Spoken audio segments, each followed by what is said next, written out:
For those of you who were not here for the last couple of weeks, well, woe unto you. But I have a lesson summation of what we've been doing. It's very quick. I actually used it on Wednesday night. We're talking about the evolutionary clock, that it's all happening right here and right now. We used it as a story of our awakening. But the most important part is not to wait for it to come in the future time. It's not going to happen in 2011 or 1889 or 1524 or when 166,000 people get it. It's not going to happen anywhere if it's not happening where? Now. So I'm putting this clock up here. What does it say for those of you who can't see it? It's the Buddha clock. What does it say? It says now. It says what? Now. I know you can't see it back there, but now is the acceptable time. Now is the day of salvation. My kingdom will not come by what you observe with your ego consciousness glued to separated pieces of a wholeness. My kingdom is now. It's here. So I just wanted to establish ourselves in this present moment by putting up the clock that says it's all happening right here and right now, right here and right now. I'm going to be going over for the next several weeks the 6 noble truths of unity. Maureen and I relabeled that from the 5 basic principles to the 6 noble truths. And they are noble, and they're amazing principles that you can learn and use in your life. At the end of this series of talks, you will know how to tell people what the 6 noble truths are. Won't that be fun? Yeah. And those 6 noble truths, by the way, are the same noble principles that are alive if you call yourself Buddhist, Christian, Hindu, Muslim, Jew, or from the tribe of no name. You know, I don't want to label on anything. It's alive in you. It's the basic spiritual principles. You will know what they are, and you'll be able to say them to other people. And then you can spend the rest of your life in this incarnation and the next 100 deepening your relationship to the principles, because they're that powerful. That's what you'll get from this. What you will not get from this is an easy answer to the questions that your normal Christian friends ask you about unity. Well, what is unity? Do you believe in Jesus Christ as the only Son of God? Aren't you guys a cult? You've all heard this before if you're here. The normal way of living in the world wants a theology that you can state within a few seconds and everybody can agree with, right? That's not us. We're not normal that way, so get over it. Why be normal? Who wants to be normal? Do you? Normal. You wouldn't be here if you were normal. You're thinking out of the box. You wouldn't be listening to me rant and rave at you every week. You're looking for something to challenge you, to deepen your relationship with divine presence, because it's your birthright to awaken to who you are. Yes, we believe that Jesus Christ was the Son and daughter of God, but we believe we are that Son and daughter of God as well. Yes, we believe in the only begotten. God is constantly begetting the only begotten, and thank God it's you. Don't say that to your fundamental friends. Leave it as, is there only one Son of God? Absolutely, and that one is shining forth through every one of us. Every one of us is part of that oneness. So we are deepening our relationship to divine presence because we're asking bigger questions of our relationship with God. We just don't want to be hopeless victims attached to strings like puppets. Hopefully when we die, we've followed the right belief system so we can sit at the right hand of the divine presence. My friends, you are the right hand of the divine presence. You are the left hand of the divine presence. You are the body and mind and thoughts through which God lives and moves and has his, her being on earth. It's natural for us to feel that connection. What we have made normal is the God of separation and fear and guilt and shame and blame. We've made God in our own image and likeness. And now we're waking up. It's the end of that old-time way of believing. We're not better or worse than anyone. We are just asking different questions because you're always getting answers to the questions that you're asking. We're just asking little teeny questions. And so we're getting little tiny splinters of answers. When we ask the beloved, please move through me, live through me, breathe through me, we are asking something different of the beloved that we are naturally connected to. And it begins to move through us. It heals through us. It sees through us, it lives through us, and it grows through us. It evolves and awakes through us. Not because it's changing, but we need to rearrange ourselves to be made in the image and likeness of the beloved presence we call God. And that's what we're doing here. So, do you want to be normal or do you want to be natural? Yeah? That's the question to ask. To ask the bigger question is to get the bigger answer. And you will receive that answer. It's a shift in perception. I want to share with you now something that might help with that. And we had a little bit of controversy with this at the first service, so I'd really like all of you to do a lot better, okay? Can I have that chair for a moment to stand on, or some chair? Here it is now. This is a very famous drawing. It's called The Mistress and the Wife, but it's also an old person and a young person. Now, if you look at this, you can see, if you're looking, most people have no problem seeing the older person. You see that? The older person, are you seeing that? Some see the other. And the other is the younger person. The younger face right here, that's her nose, and that's her eyes, that's her hair, and that's the sort of feather in her hair, and that's her chin right there. But you keep switching your vision, and one moment you see the older person, and the next moment you see the young person. Are you with me? Because most of you have it. If you don't, come back later. We'll talk more about it. We'll do the oneness blessing, and you'll be able to see both. But the point is, when we're doing the work of shifting our perception, I'll show you again. Pay attention! Don't make me use this ruler. This here. Show the big nose and the old lady. Big nose, old lady right here. The old lady's chin and mouth. You see it? And nose. Shift your perception. That becomes the jawbone of the young woman here with her eyes, and that's her hair, and she's looking this way. You see it now? Okay, stop talking. Pay attention. This is the whole thing. Now, if I know the same controversy, I won't use this again, but if there was a third service, I would skip it. It's mumble, mumble. Stop now. You see this now. It's a shift of perception. And what it allows you to do is see the oneness in the old person. Oh, shut that off. And the young person. You're not paying attention. Now, you have to take this one. If Satori or Nirvana or awakening or enlightenment is anything, and it is something very big and powerful, it's that kind of shift in perception. Here we were looking at this, and half of you could only see the old person, the other half could see the young person, and some could see both. The truth is, when we're in the state of oneness, that's how we are. We can see both sickness and health. We can see high and low. We can see tall and short as part of oneness. We can shift our perception to behold in opposites a oneness. And that's the gift of the shift of perception. What does the Course in Miracles say? Above all else, I want to see things differently.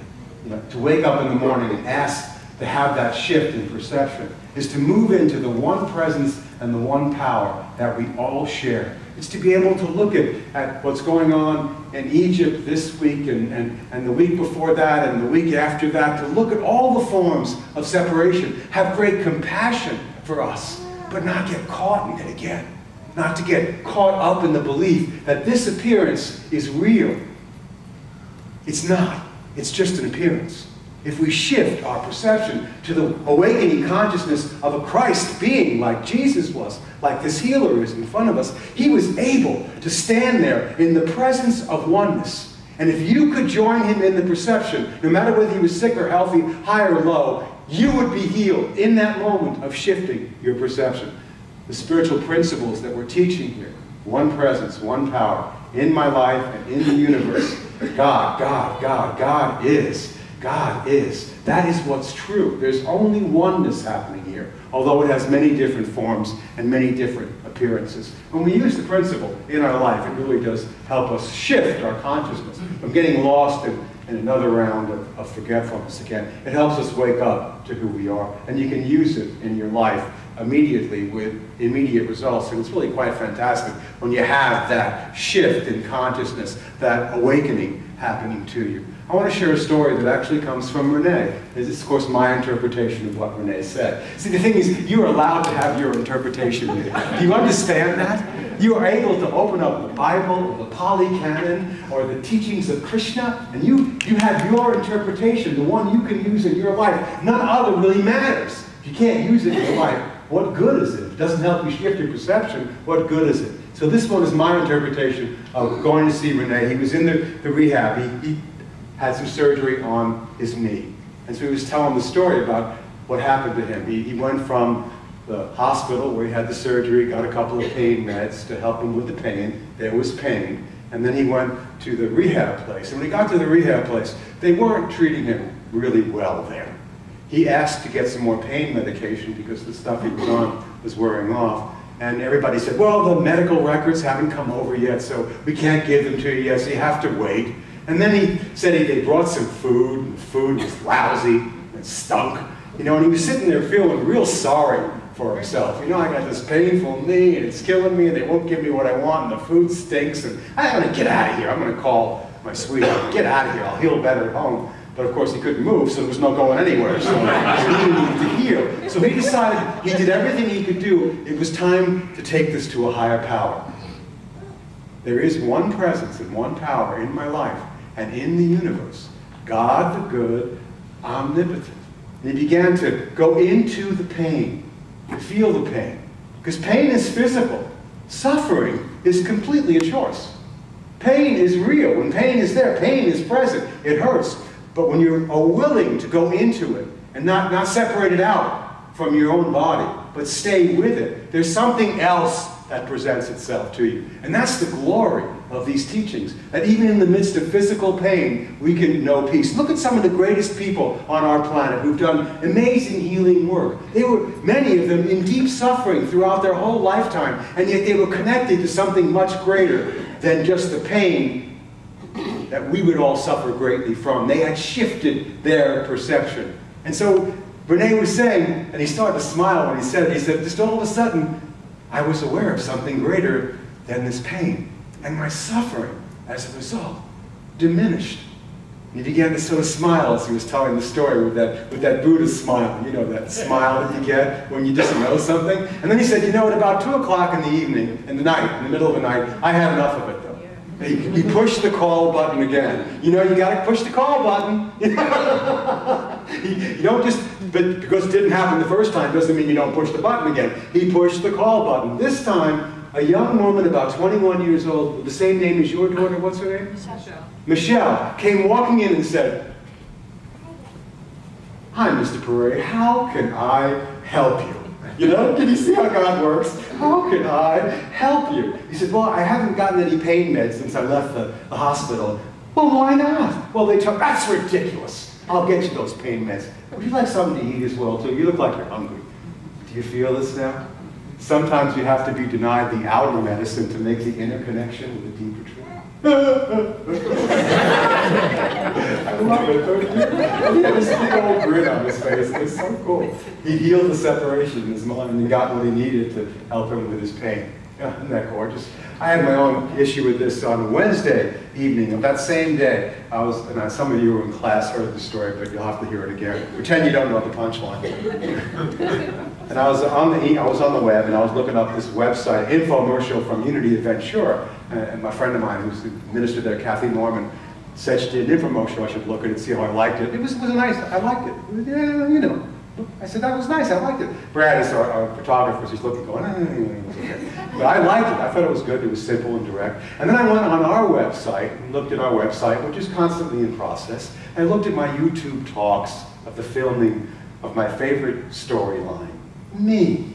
I'm looking at all these different talks that I've given, and 30 hits, 40 hits, 15 hits, and I look at one, and it says, 2,234 hits? Holy guacamole! Wow! That was great. What talk was it? Apocalypse Now. No, I thought that was a good talk. And not my best, but somebody likes it. That was me coming in with a horsey stick. All full of myself. Apocalypse, which means end times, right? Something needs to end so something new can be revealed. So I'm thinking a lot of myself at that moment. I'm not suffering at all. I am a happy, happy, happy camper. Maybe I should put this on a DVD. I'll send it to Oprah before the show goes off the air. I'll be the next one to be on Oprah. Like the guy with the plastic vans. I think this is better than that. Me, myself, and I. And then I made a mistake. Or should I say I was led to my next lesson. which was to go to the comments. I never go to the comments. So one of the comments was from an old girlfriend from Florida who knew me before Maureen. I have no idea who she was. And then I made the biggest mistake of that day. I scrolled down a little further. You know how you shouldn't have sent that email, but you did? You should have kept your mouth shut, and you didn't keep your mouth shut. I went down a little further, and the most scathing comments I have ever heard, vulgar and nasty and angry, and I won't even begin to tell you what was said, but it was, "You're an idiot, this is a bunch of garbage, who is this jerk?" And just nasty, nasty, nasty stuff. And then the guy said, "I was looking for Apocalypse Now the movie, and this idiot came up instead." That's why I have 2,025 hits. They were looking for the movie Apocalypse Now. Not Mr. Levy on a horse and going like this. So suffering. Ooh. But wait a minute. There's only one presence and one power in my life and in the universe. If you want praise, you better be okay with blame. If you want success, you better be okay with what looks like failure. Because that's just the way it rides here, kids. That's life. And so I got to embrace that and see that and go, wow, that's pretty amazing. I'm grateful to see that. I'm grateful to have that lesson to learn. So then you think you'd be done, but the thing is you're never done. The lessons keep coming in several forms. Now it's the next morning and I'm over the other thing. Renee had his physical pain, I had my psychological pain. And I wake up in the morning and I'm sitting in front of the mantle of my fireplace and there's 4 candles and I put this little metal candle in there. You know, a little short one you can put in to make a candle last longer? And so I put it in, and usually it lasts for almost a week sometimes, burning it. And I went to light them, the 4 candles with the Buddha there, and I noticed that the candle was already burned down and I had just put it in the other morning. It's like, you know, they just don't make, this is before I even get to meditate now, they don't make candles like they used to. They don't make anything like they used to. Everything is cheap now. Cheap, cheap, cheap. And so I went and got other candles and I put them in, I lit them up. And while I'm down there lighting the candles, I have not even sat yet. I'm thinking about vitamins.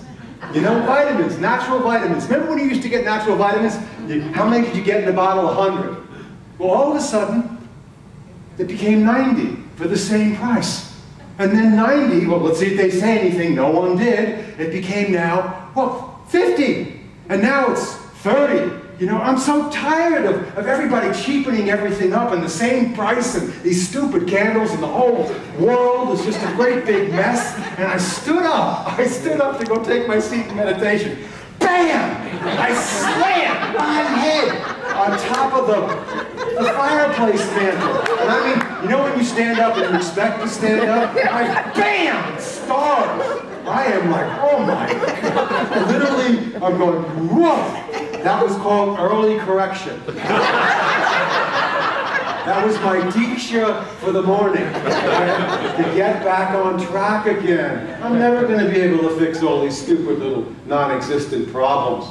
I can only make a choice about what I want to do with my own consciousness every day. That's the only choice we really have. Isn't that true?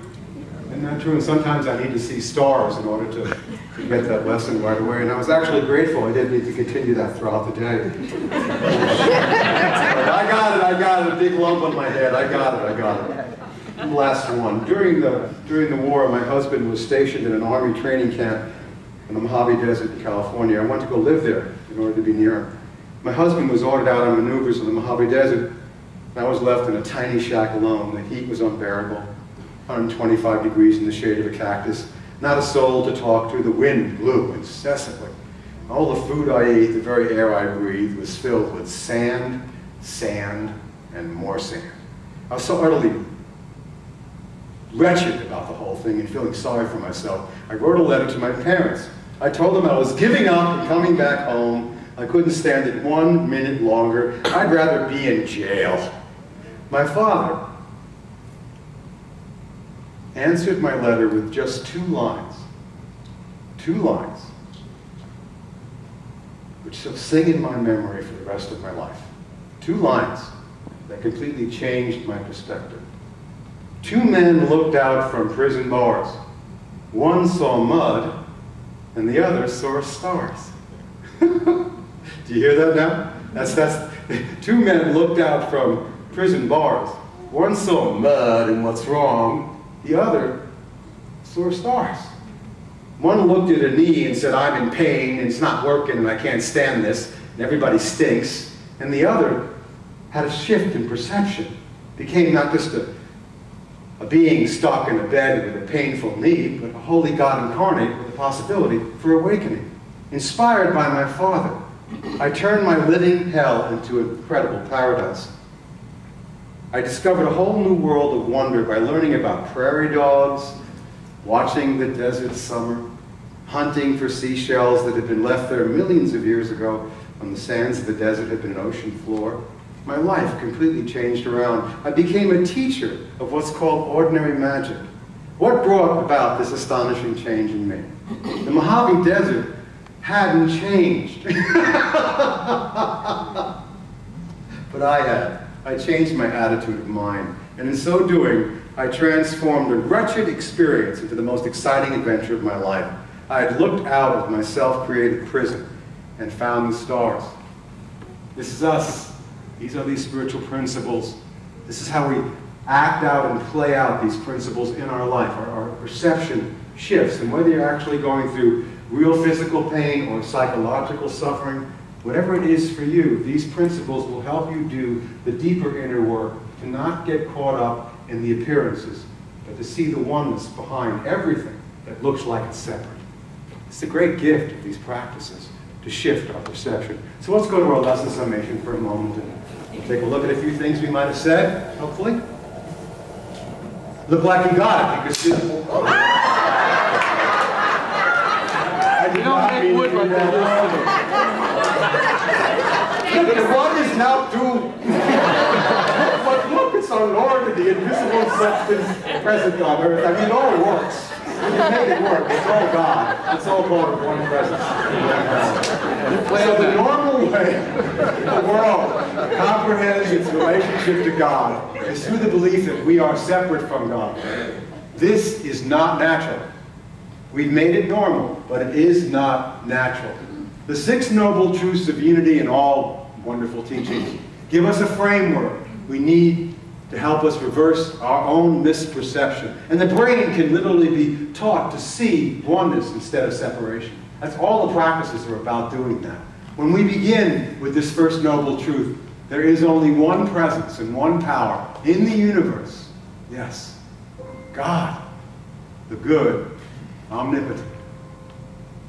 Let's say that together. There is only one presence and one power in the universe. God, the good, omnipotent. No matter what you're going through, what your pain might be, what your suffering might be, there is only one presence and one power in the universe. God, the good, omnipotent. And we can choose now to look at our lives from a shifted perception. No longer looking at the mud and what isn't present, but looking to the stars, the universe all around us, emanating from within us, to help us see oneness, to be the bearers of light. And as we shift our perception, everything changes around us. The barren desert becomes a beautiful place to experience things we've not seen before, listening to people we've not heard before, saying things that need to be said, and opening our hearts to all the places inside of our own being. For the gift of these teachings and practices awakening within us this morning, to the awareness of our natural oneness with the One, we are grateful. And to our teachers, and through these teachings, we give thanks. We are so blessed. Thank you, thank you, thank you.